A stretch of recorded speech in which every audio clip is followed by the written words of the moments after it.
4 जून 2024 को इलेक्शन के साथ साथ एक और बड़ा रिजल्ट डिक्लेयर हुआ, नीट का। रिजल्ट डिक्लेयर होते ही हर तरफ hashtag NEET exam scam trend करने लगे। बिना किसी प्रायर नोटिस के स्टूडेंट्स को ग्रेस मार्क्स दे दिए गए। हिस्ट्री में पहली बार ऐसा हुआ कि टोटल 67 स्टूडेंट्स ने एक परफेक्ट 720 स्कोर किया। कोइंसिडेंटली नीट एग्जाम लीक होने की खबर बाहर आती रही, साथ ही में हाई कट ऑफ और रॉन्ग मार्क डिस्ट्रीब्यूशन भी किया गया। इस बार के नीट एग्जाम में और भी बहुत सारी एथिकल चीजें हुई, जिसके चलते लाखों स्टूडेंट्स का फ्यूचर कॉम्प्रोमाइज हो सकता है। रिजल्ट डिक्लेयर होने के कुछ समय बाद बहुत सारे स्टूडेंट सुप्रीम कोर्ट भी पहुंचे, जहां पर उन्होंने एग्जाम दोबारा कंडक्ट कराने की बात कही। पूरा सोशल मीडिया नीट एग्जाम और रिकंडक्ट नीट एग्जाम जैसे हैशटैग से भरा पड़ा हुआ है। और ये इशू इतना सीरियस इसलिए है क्योंकि इंडिया में हर साल 20 से 24 लाख स्टूडेंट्स नीट का एग्जाम देते हैं और उनमें से लगभग 55,000 स्टूडेंट्स को गवर्नमेंट सीट्स मिल पाती है। जेईई एडवांस की तरह नीट भी इंडिया के सबसे टफेस्ट एग्जाम्स में से एक है। सो एक ऐसी सिचुएशन में इतने सारे स्टूडेंट्स के फ्यूचर और रिजल्ट को लेकर उनकी शिकायत पर बात करना बहुत ज्यादा जरूरी है। इस बार बहुत सारे नीट एस्पिरेंट्स के साथ इनजस्टिस हुआ, जिसके लिए स्टूडेंट एनटीए से जस्टिस मांग रहे हैं। साल 2018 से पहले नीट का एग्जाम सीबीएसई कंडक्ट कराया करती थी। सीबीएसई ने साल 2013 से लेकर 2018 तक नीट का एग्जाम कंडक्ट कराया, लेकिन बहुत सारी इरेगुलरिटी और मिसमैनेजमेंट के चलते सीबीएसई को नीट एग्जाम से हटाकर एक नई टेस्टिंग एजेंसी एनटीए को एस्टेब्लिश किया गया। लेकिन उसके बाद भी एग्जाम को लेकर स्टूडेंट्स की कंप्लेन आती रही और 4 जून को जो रिजल्ट डिक्लेयर हुआ उनमें भी बहुत सारी गड़बड़ देखी गई, जिसे ठीक से समझने के लिए हमें इस साल हुए नीट एग्जामिनेशन के उन पॉइंट्स को 1 बाय 1 समझना होगा, जिसको लेकर स्टूडेंट्स ने ये सारे क्वेश्चन उठाए। तो इसकी शुरुआत होती है 9 फरवरी को,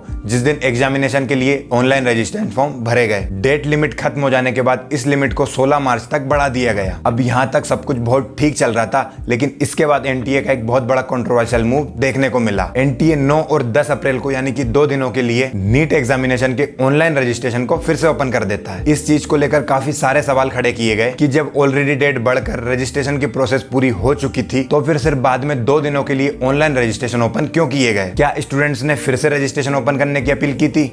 नहीं, बल्कि स्टूडेंट्स का यह कहना था कि एनटीए ने यह स्टेप किसके कहने पर लिया। इसके बाद जब 5 मई को नीट का एग्जाम कंडक्ट हुआ तो देश भर के अलग अलग कोनों से यह खबर सामने आने लगी कि नीट का एग्जाम लीक हो चुका है। पेपर लीक से जुड़े 3 बड़े इंसिडेंट सामने आए, जिसमें पहला था राजस्थान, जहां पर बताया गया था कि स्टूडेंट्स को क्वेश्चन पेपर पर आंसर टिक करके दिए गए थे और एग्जाम्स के बाद इन क्वेश्चन पेपर को वापस ले लिया गया। और इसी के साथ ये न्यूज भी आई कि स्टूडेंट्स को गलत क्वेश्चन पेपर डिस्ट्रीब्यूट किए गए, जिसके बाद स्टूडेंट ने एग्जाम सेंटर से वॉकआउट कर दिया। और जब ये न्यूज सर्कुलेट होने लगी तो एनटीए ने इस पर तुरंत जवाब दिया और कहा कि राजस्थान में होने वाली इरेगुलरिटी के बाद 120 स्टूडेंट्स का एग्जाम रिकंडक्ट कराया गया। यानी ये चीज कंफर्म हो जाती है कि क्वेश्चन पेपर पर प्री मार्क्ड आंसर थे और वो क्वेश्चन पेपर स्टूडेंट्स को भी दिए गए। बट ये पॉसिबल कैसे हुआ, इसका जवाब किसी के पास नहीं था। पेपर लीक से जुड़े दूसरे इंसिडेंट्स में कहा गया कि एग्जाम खत्म होने से पहले ही नीट का एग्जाम ऑनलाइन प्लेटफॉर्म पर सर्कुलेट करने लगा। अब इसका रीजन ये था कि कुछ एग्जाम सेंटर पर स्टूडेंट एग्जाम खत्म होने से पहले ही एग्जाम छोड़कर चले गए थे और अपने अपने क्वेश्चन पेपर भी साथ में ले गए थे, जिसे उन्होंने अपने सोशल मीडिया अकाउंट पर अपलोड कर दिया था। अब एग्जाम खत्म होने से पहले ही क्वेश्चन पेपर का इन प्लेटफॉर्मों पर अपलोड हो जाना अपने आप में एक बहुत बड़ा इंसिडेंस था, जो काफी क्वेश्चन रेज करता है। अब पेपर लीक से जुड़ा तीसरा बड़ा इंसिडेंस बिहार से आता है, जो कि सबसे ज्यादा कंट्रोवर्शियल था। बिहार पुलिस ने पेपर लीक से जुड़े कुछ लोगों को अरेस्ट भी किया था, जिसमें एक स्टूडेंट्स ने इस बात को एडमिट किया था कि नीट के एग्जाम से एक रात पहले यानी कि 4 मई को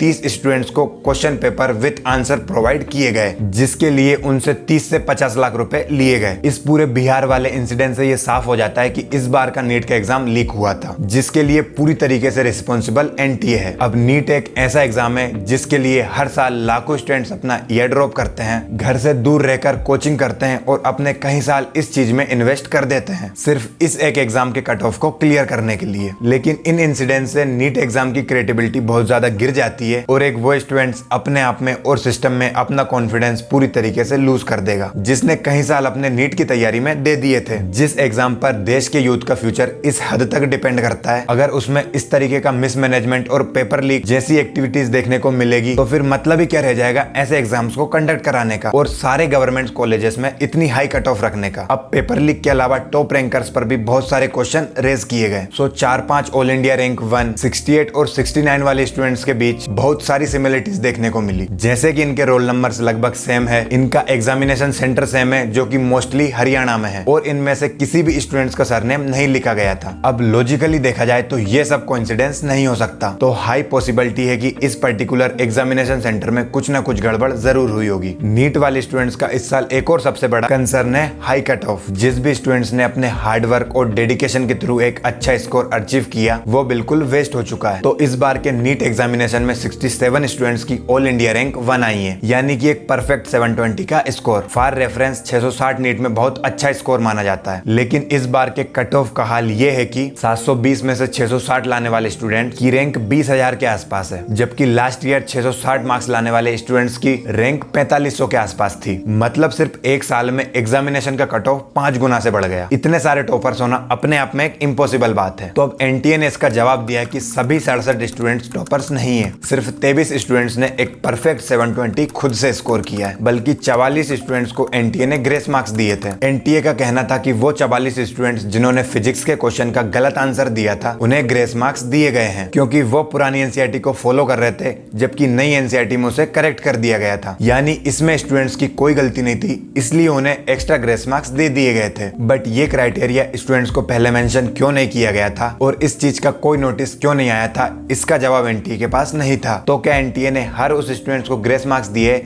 जिसने ये क्वेश्चन गलत आंसर टिक किया था, या सिर्फ उन्हीं स्टूडेंट्स को ये ग्रेस मार्क्स दिए हैं जो 720 के स्कोर से थोड़े पीछे थे? अब यह चीज कितनी प्रैक्टिकली इम्पॉसिबल है कि 44 स्टूडेंट्स के सेम मार्क्स थे जिन्हें ग्रेस मिलकर 720 का एक परफेक्ट स्कोर बन गया, क्योंकि इंडियन एक्सप्रेस के अकॉर्डिंग 10,000 स्टूडेंट्स ने सेम आंसर को लेकर आंसर की को चैलेंज किया है। अब अगली चीज मार्क डिस्ट्रीब्यूशन और कट ऑफ को लेकर सामने आई। कुछ स्टूडेंट्स के एडमिट कार्ड ऑनलाइन शेयर किए गए थे जिसमें उन्हें 718 और 719 मार्क्स दिए गए थे। अब इस चीज ने एक बहुत बड़ी कंट्रोवर्सी खड़ी कर दी, जिसके बारे में बहुत सारे स्टूडेंट्स और टीचर्स ने भी बात की है, क्योंकि नीट के एग्जाम में किसी को भी 718 या 719 मार्क्स मिलना इम्पॉसिबल है। तो ये मार्क्स किस बेसिस पर दिए गए हैं? क्योंकि नीट के एग्जाम में टोटल 180 क्वेश्चन होते हैं और हर एक क्वेश्चन 4 मार्क्स का होता है। एग्जाम में नेगेटिव मार्किंग भी होती है और हर एक गलत क्वेश्चन पर 1 नंबर काटा जाता है। अब मान लो किसी स्टूडेंट्स ने सारे क्वेश्चन अटेम्प्ट किए और उसके सारे क्वेश्चन सही भी है, तब वो एक परफेक्ट 720 स्कोर करेगा। बट अगर कोई स्टूडेंट्स एक क्वेश्चन अटेम्प्ट नहीं करता तो उसका स्कोर होगा 716, और अगर स्टूडेंट्स पूरे क्वेश्चन में एक आंसर गलत कर देता है तो उसका आंसर होगा 715, क्योंकि 1 नंबर नेगेटिव मार्किंग का कट हो जाएगा और 4 नंबर उस गलत क्वेश्चन के। तो यहाँ पर ऐसा कौन सा क्राइटेरिया यूज किया गया जिसके बेसिस पर स्टूडेंट्स को 718 और 719 मार्क्स दिए हैं? बहुत सारे स्टूडेंट्स ने यह सवाल एनटीए से किया और एनटीए ने इसका जवाब देते हुए कहा कि 5 मई को हुए एग्जामिनेशन में कुछ सेंटर्स पर स्टूडेंट्स का टाइम लॉस भी हुआ था, जिसको लेकर एनटीए के पास स्टूडेंट्स के मेल आए थे। और क्योंकि एनटीए स्टूडेंट्स की बहुत ज्यादा केयर करता है और वो बिल्कुल ट्रांसपेरेंट और अनवाइज्ड है, तो उन्होंने स्टूडेंट्स को ग्रेस मार्क्स दे दिए थे। बट ये जरूरी नहीं समझा कि वो क्राइटेरिया स्टूडेंट्स से क्लियर किया जाए। इस पूरे नीट एग्जाम में एक चीज देखने को मिली है, लैक ऑफ ट्रांसपेरेंसी। एनटीए यहाँ पर अपनी मनमानी करते हुए नजर आया है और भी बहुत सारा मिसमैनेजमेंट देखने को मिला है और किसी भी तरीके का क्लियरिफिकेशन नहीं दिया गया था। ओवरऑल ये पूरा नीट एग्जाम एक अनफेयर तरीके से कंडक्ट किया गया था, जिसका पूरा इम्पैक्ट इसके रिजल्ट पर भी पड़ा है। सीरियल नंबर 1267 तक के सभी स्टूडेंट्स के 720 मार्क्स हैं, लेकिन ऑल इंडिया रैंक 68 और 69 वाले स्टूडेंट्स के 718 और 719 मार्क्स हैं। यानी कि ये वही स्टूडेंट्स है जिनको एग्जाम सेंटर में टाइम लॉस के कारण ग्रेस मार्क्स मिले थे। अब ये पूरा स्ट्रक्चर कोई कोइंसिडेंस तो नहीं है। पिछले साल के मुकाबले इस साल के एग्जाम में सिर्फ 4 लाख स्टूडेंट्स एक्स्ट्रा हुए थे, लेकिन कट ऑफ 137 से 164 पहुंच गया। यह कट ऑफ हर साल बहुत नॉर्मल मार्क्स से बढ़ता था और एनटीए ने इसका रीजन बताया कि इस बार का एग्जाम बहुत ज्यादा इजी था। तो अब जिन स्टूडेंट्स ने अपनी मेहनत से 711 मार्क्स तक स्कोर किए हैं उन्हें भी एम्स दिल्ली नहीं मिल पाएगा, क्योंकि इस बार सीट्स कम है और टॉपर्स बहुत ज्यादा हो चुके हैं। अब एक ऐसे स्टूडेंट के बारे में इमेजिन करो जिसने अपने 3 या 4 साल इस नीट के एग्जाम में दे दिए थे और अपने हार्डवर्क से उसने 710 का एक बहुत अच्छा स्कोर किया, लेकिन एग्जाम कंडक्ट कराने वाली कंपनी ही फ्रॉड निकली। उस फ्रॉड की वजह से उसका ये स्कोर एकदम वेस्ट हो गया, उसकी रैंकिंग बहुत पीछे चली गई और अब उसे अपना सब कुछ बिल्कुल शुरू से स्टार्ट करना होगा और उस डिजर्विंग स्टूडेंट्स को एक अच्छे कॉलेज में एडमिशन नहीं मिलेगा। अब यहाँ पर सबसे ज्यादा ध्यान देने वाली चीज है रिजल्ट रिलीज करने वाली टाइमिंग। नीट का रिजल्ट इस बार 4 जून को रिलीज हुआ, जिस दिन लोकसभा चुनाव के नतीजे आने के थे। यानी कि साफ साफ यहाँ पर नीट की की खबर को ओवरशैडो करने की कोशिश की गई और इससे ये सब साफ हो जाता है कि यह सब एक प्री प्लान था। हर साल एनटीए एग्जामिनेशन होने के बाद आंसर की रिलीज करता था और उसके 10-12 दिन बाद फाइनल रिजल्ट, लेकिन इस बार ऐसा नहीं हुआ। 5 मई को नीट का एग्जाम कंडक्ट हुआ और 29 मई को आंसर की रिलीज हुई और फिर उसके 5 दिन बाद यानी कि 4 जून को रिजल्ट डिक्लेयर कर दिया गया, क्योंकि एनटीए को पता था कि उस दिन हर जगह इलेक्शंस की बात चलेगी और हर न्यूज चैनल उसी चीज को कवरेज देंगे और ये नीट रिजल्ट की बात ओवरशैडो हो जाएगी। बट ऐसा हुआ नहीं, थैंक्स टू सोशल मीडिया। अब सिविल सर्विस प्रीलिम्स एग्जाम्स होने के थे, लेकिन इलेक्शंस के चलते यूपीएससी ने उसे पोस्टपोन कर दिया था। लेकिन इन्हीं इलेक्शंस के बीच नीट जैसा बड़ा एग्जाम कंडक्ट भी हुआ और उसका रिजल्ट भी आ गया। यहाँ पर टाइमिंग ऑफ द रिजल्ट तो फिशी है ही, लेकिन जिस दिन नीट का एग्जाम कंडक्ट हुआ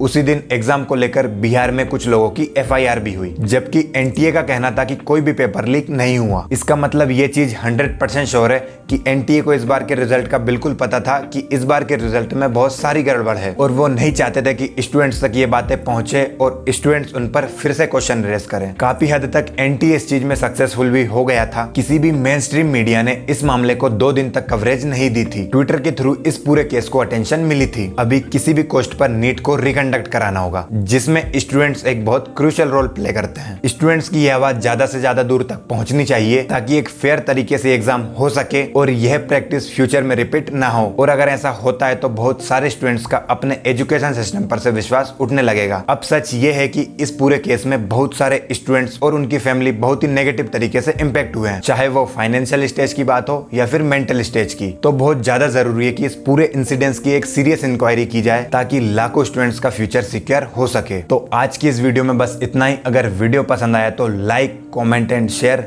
मिलते हैं नेक्स्ट वीडियो में। बाय।